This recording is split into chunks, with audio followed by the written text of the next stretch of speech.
Tupo kwenye zoezi la uteketezaji wa bidhaa ambazo hazifai kwa matumizi ambazo zimekamatwa kutoka Oktoba 2025 hadi Februari 2026 katika mikoa yetu mitatu ambayo inaunda kanda ya kati, ambayo ni mkoa wa Dodoma, mkoa wa Singida pamoja na mkoa wa Iringa.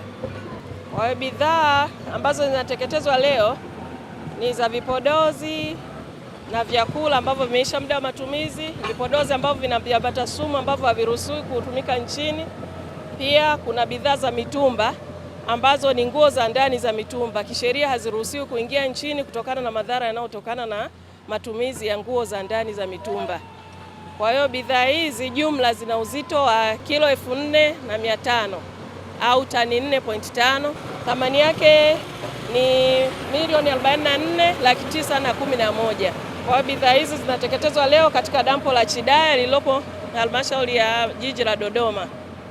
Madhara ambayo yanatokana na matumizi ya bidhaa hizi ambazo hazifai, kwa mfano bidhaa za chakula zilizoisha muda wa matumizi au zilizohaliliwa muda wa matumizi. Unakuta mtu mwingine anakuta bidhaa imeshaisha muda wa matumizi, lakini wanafuta na kuziandika tena. Tunaita ni kuhalili bidhaa, ambayo ni makosa, unasababisha watu kuweza kutumia bidhaa ambazo ilishapita muda wa matumizi, wanapata madhara ya muda mrefu na ya muda mfupi, ambayo inaweza kapelekea saratani kwa watumiaji. Pia kiuchumi sio nzuri, maana inaathiri wale ambao wanategemea akipata chakula fulani atapata afya, lakini uchumi ameutumia hela yake, uchumi umeshuka.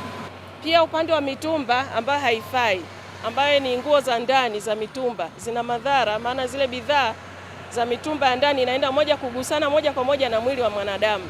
Kwa hiyo kama zilikuwa zina vimelea kama fungus au bakteria, inaenda kuleta athari moja kwa moja kwenye sehemu ambazo ni nyeti za binadamu.